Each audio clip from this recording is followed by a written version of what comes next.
All right, I'll go ahead and get started here and let anybody in as they pop in. So as a reminder, this is a Q&A for lesson six of our six lessons. And if there is any questions that pop up to previous lessons, that's fine as well. This will be our last Q&A Zoom call. And as a reminder, you will get an email. You do have access to the third new patient generator call from Ashley Jordan. That'll be the first Tuesday of February. You had access to the first one in January and also December, because ultimately, being confident in your cash is also bringing in good revenues and generating business. And so you need to do that as well. Okay. I got a couple questions here. I'll go, and if I have any as we go along, we will answer those as well. My quick question is on the marketing budgeter. Um, at the top left in blue, actually, let me just screen share as I read that particular question. Good. Let me let Dr. Stewart in here. Good. I'm going to screen share remember, this is the marketing budgeter tool.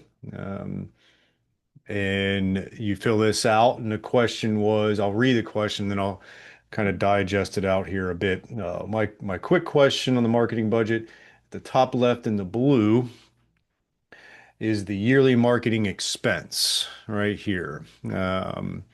And yeah, you could put your budget in there for the year, right? Let's say it's $20,000. Let me get rid of that zero there. That's 2,000. Good. And you hit that. And so that's there. And then this actually spits out what it was, right? So you'd want to get clear on what you want to do, and you might do that here first, right? And so the yearly marketing expense, and the big box below has the auto-populated expense amount. However, um, about that in the blue is a small budget and a zero. Does that populate automatically? Leave it blank till next year, or do we write in a number as a goal? Basically, you want to get clear on what you want to spend for the year on marketing, right? And what you think you can, and that would be placed there.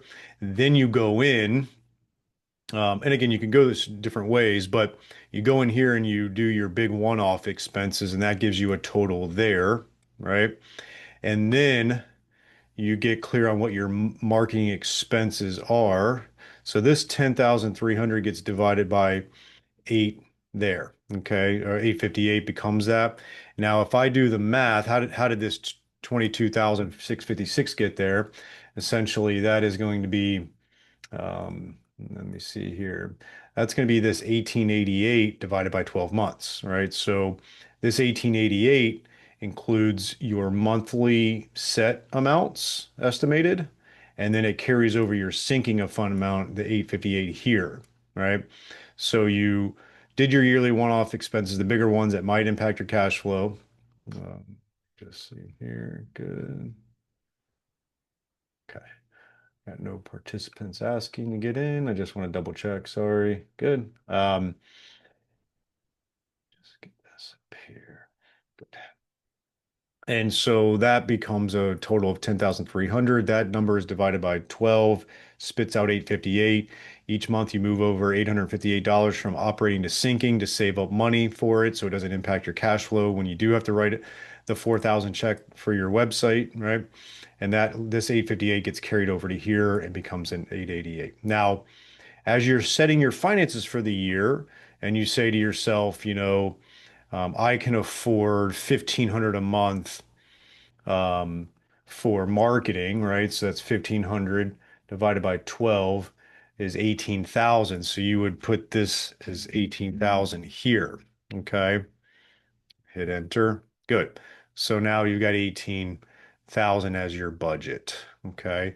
And now you're over it in this scenario here, right? So as you build this all out, you say, okay, well, do I want to make my budget $23,000 or do I really need to keep it at 18 and I got to figure out a way to reduce this and go in here and maybe reduce that. Okay. So that's how that works to answer that question. Okay. All right. Number two.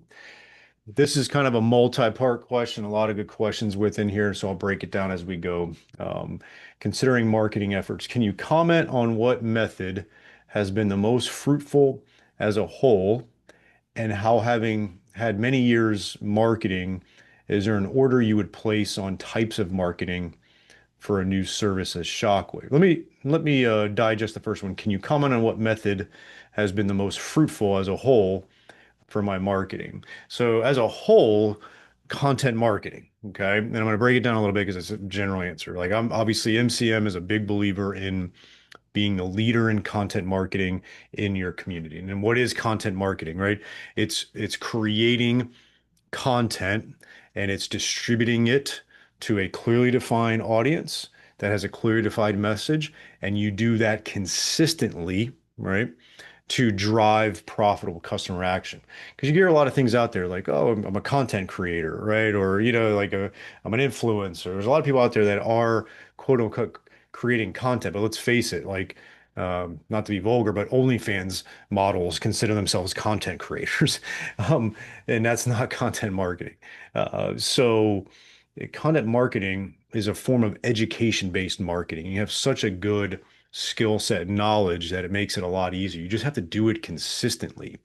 And so when you do that, so to answer it even more, like the kind of the most fruitful on the digital space is really building out our website and then creating content consistently through all the other platforms, and that driving really good organic Google search. Like the amount of new patients my practice has had over the years from organic Google search, because we built out our website as a hub. And I'm actually just going to screen share our website here. And it leads into another sampling.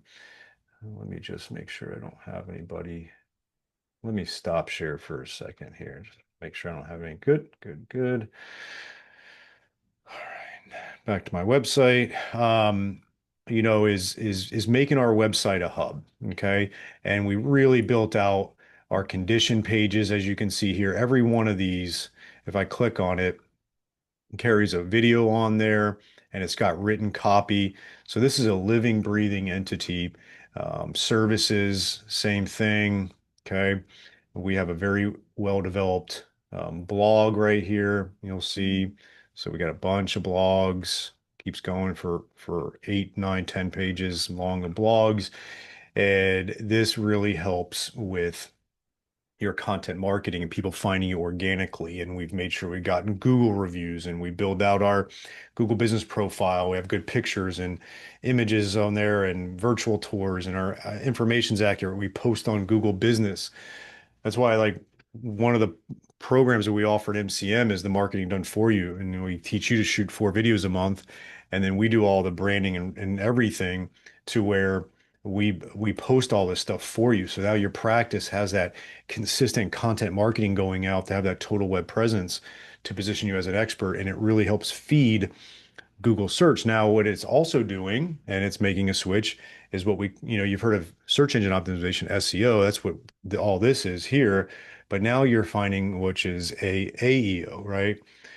Or GEO. And so generative engine optimization, or engine optimization, basically AI search. And the more you have content out there, now people are searching for their chiropractors and everything else on AI, you're going to be findable. And that's been huge for us. So just, I think it was for us in 2015, so like 11 years ago, maybe in 2014, we just made the commitment then, is like we were going to be a top content producer in our community and do it consistently. I don't care if I see a direct new patient. We have, but I think of myself as just an education-based content creator, and also a chiropractor. And if you can make that switch, you do it consistently, you'll start to bear fruit, and you just get new patients churning like that.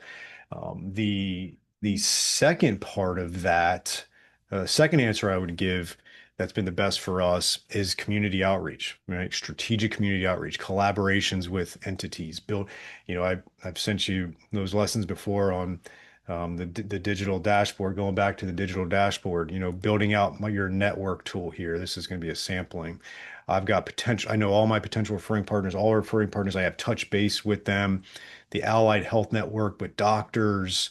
I mean, we just build a very strategic community outreach plan and get out there consistently and have collaborators and build. Let me stop share for a second and really build this network because the best clinics that I've seen from a marketing standpoint, what they do very well is three things. One is they definitely get a lot of patient referrals, right? New patients from their patient base.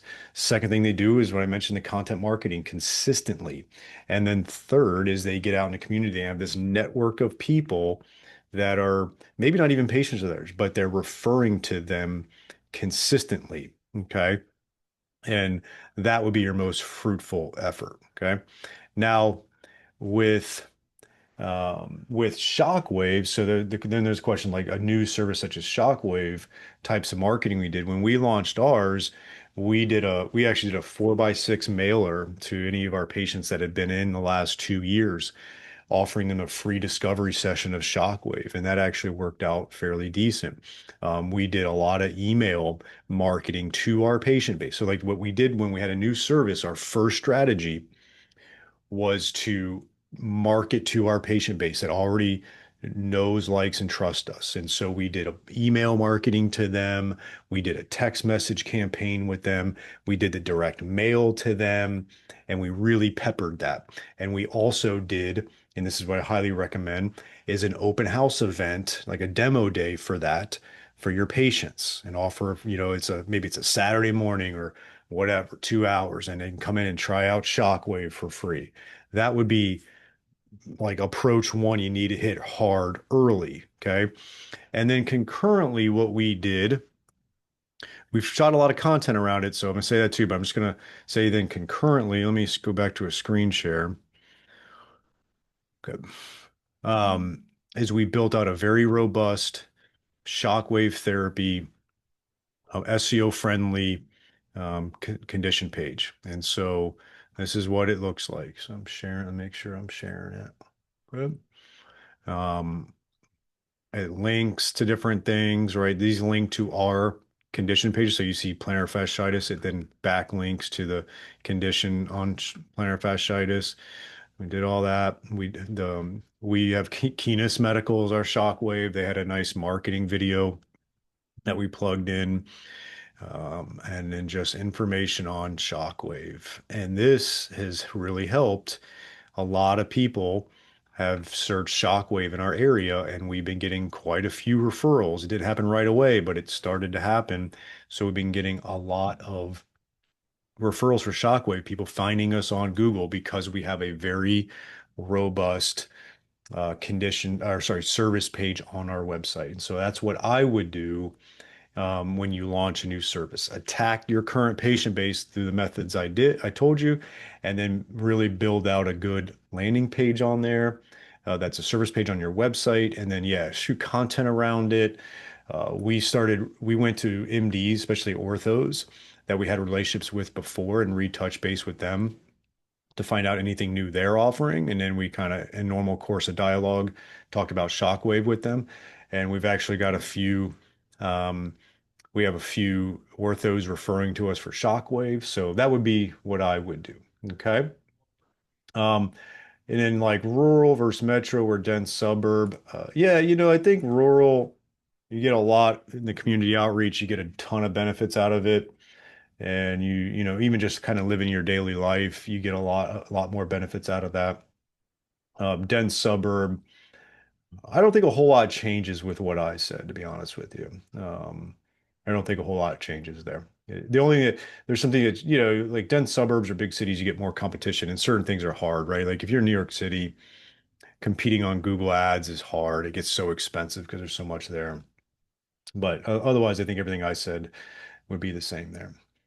Okay, one more question in. There's another question in there. If anybody has any questions, go ahead. Do you believe a clinic needs to spend thousands on Facebook ads per month in order to keep up with the competition? No, I do not.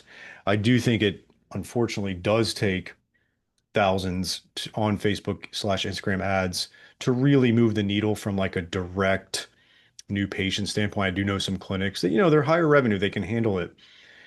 But to, you know, like to hire a good ad, like a really good ads management company might cost you two, three, $4,000 a month just for their service. Then they're going to want you to spend two, three, four, 5,000 a month on Facebook ads to really move the needle to where you start to get those direct funnel of people. You know, 40 people reach, you know, 10 schedule, five show up, but you sell a bigger ticket item and it works out, right? That's where we see it happening. Now, I don't think, you know, there's two, in my opinion, there's kind of two ways to think about Facebook ads.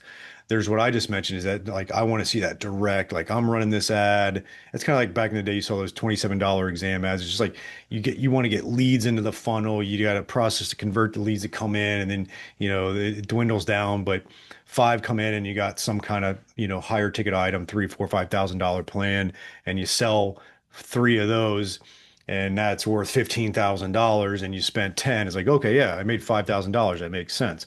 Where it gets hard to make sense when you do that and you're in network with insurance and it's regular, you know, new patients worth a thousand or 1,500.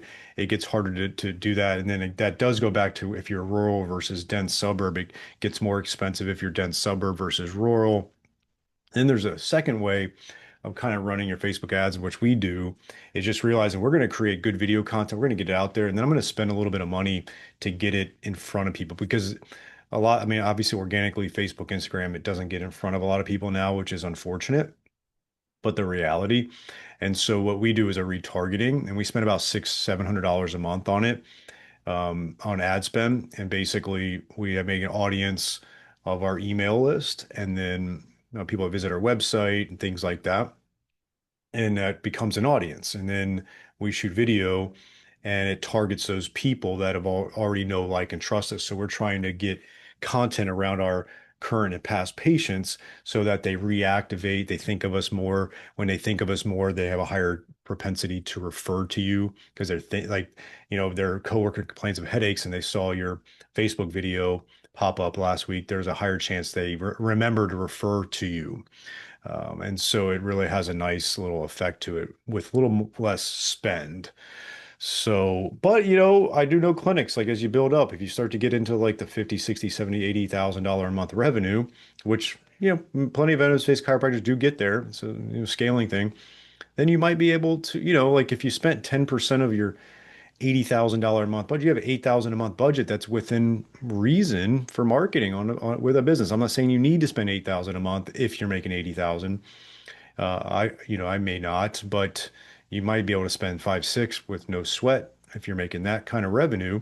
And then it might have that bang for the buck and you can hire that company and you can get the results from it. So, um, I do think Facebook and Instagram ads are very beneficial for a lot of chiropractors. Now, if you're in that lower revenue, I would try to do as many things organically as you possibly can. And if you have a restricted budget on ads, which we all do, but let's say you could spend $1,000 a month on ads, I would probably put that on Google ads first and get some traction there, then take some of that extra revenue profit from the Google ads is spitting out and maybe start to consider starting with some Facebook ads and going from there. Okay. Hope that helps. All right. Any other questions while I'm here? I think most of you are note takers on here. Um, any questions? And then again, we'll put this in the Kajabi platform. We're here for you.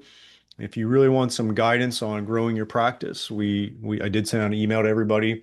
We offer a free month of our coaching with our 6 month commitment of coaching, and then it's month to month after that. And we have quite a few clinics working with us, and you get that consistent coaching and accountability and marketing to help you grow your practice so you don't feel like you're left on an island.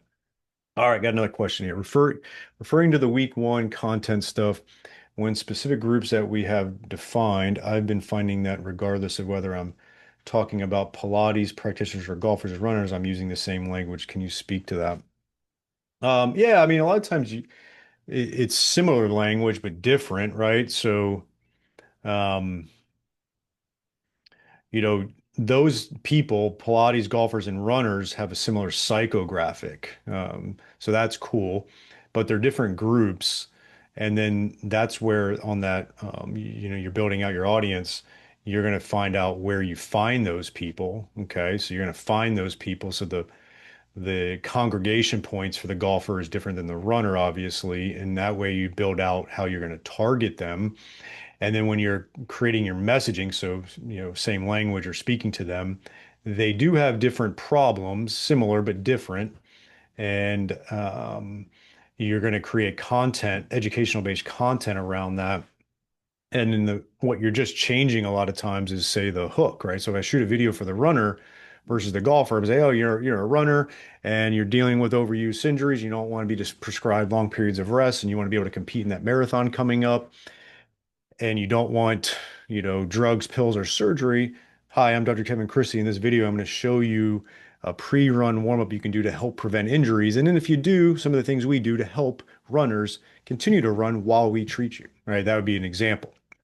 Um, and with a golfer, it would be like, oh, you're a golfer and you're dealing with low back, I'm going to deal with a condition maybe, and then break out that problem, right? Are you a golfer dealing with low back pain and you feel like you're going to miss that member tourney coming up, or you're not able to play golf as often as you used to, and you don't want long periods of rest or drugs, pills, and surgery? Hi, I'm Dr. Kevin Christie, and today we're going to show you how we evaluate and treat low back pain in golfers and get you back to the course as quickly as possible without long periods of rest. Something like that, right? So the hook is really where you're going to maybe switch it so you can resonate with that new audience. So the congregation point's going to be different, and the hook's going to be a little bit different. But yeah, a lot of times your evaluations and treatments are different. Now, if you are certified in something like TPI, then obviously you can dive into that a little bit. That's different. But yeah, it's just going to be some of those messaging points and where you're going to find those people that's different. All right, good. Another question: how many shockwave techs do you use have currently scheduled treatments? Yeah, so we have one shockwave, and we don't necessarily have a shockwave tech. Our clinic is maybe a little bit unique that we do get a very consistent and good amount of interns, whether they are chiropractic interns. Right now, we have two of those. And we also have Florida Atlantic University down the street, and they have an exercise physiology program, which I recommend. If some of you, it may be easier to get interns from the local university that has an exercise science, exercise physiology department. And a lot of times they have internships. And here at FAU, they do. And so right now, I have I have two part-time FAU interns and I have two full-time Chiro interns, and so they do the shockwave for us. But in a lot of clinics, if it's a lower volume of shockwave, the doctor is doing it. As it starts to pick up, having some sort of CA is beneficial to be doing the shockwave for you. Okay, hope that answered that. Right. And how do we schedule your treatments? Yeah, we schedule it. A lot of times we do have some where I don't do it, but there's a couple I do shockwave on there particular, but Dr. Gage does a bit more of that, and we'll put it on his regular schedule. But then also a lot of times on our EHR we have a column that's not a doctor; it's just a shockwave therapy, and so they get placed on there, so it doesn't fill up our regular schedule of the doctor's schedule, and then the intern does the shockwave. Okay. Question: on your typical new patient first visit, you seem to make a big deal out of a more formal report of findings. Are you treating on that first visit? Yeah, we're treating. We're doing history consultation, exam treatment, and it's not I wouldn't call it a very formal. It's not I think a lot of chiropractic coaching companies or chiropractors have this big dog and pony show report of finding, and it's on, it's like you got to come to a chicken dinner with three of your family members and stuff like that. Ours is just they get back into one of our treatment rooms after the end of their care, and then the doctor goes in and and has a good 3 minute conversation with them. And I story brand it, right? So I'll go into that just like we do a story brand for a video. Just say, hey, Mary, good news is I didn't see any red flags, and the knee pain that you're having is IT band syndrome. I don't see anything structurally wrong with it. I don't need to send you out for MRI or any advanced imaging or an orthopedic consultation. I'm pretty confident we can help get you feeling better and be able to run like you want to. It might be a few weeks before we're running, but I think we can get there pretty quick. And so the IT band syndrome is that pain you're having here. And then, what I found secondarily that might be causing it was that right hip was not stabilizing well during that one leg stance we did. And as you can imagine, when you're running, you're landing on one leg to one leg, and we need that to be a stable platform. So I found that as a secondary issue there. Is there any questions on that? Let them ask a couple questions, but don't let them drag it out. I want them to see it. But I went in there that was if you notice, I dissected the problem and I eased their concerns, right? So the external conflict is the diagnosis IT band syndrome, and I also talked about the hip stuff going on there as an underlying cause.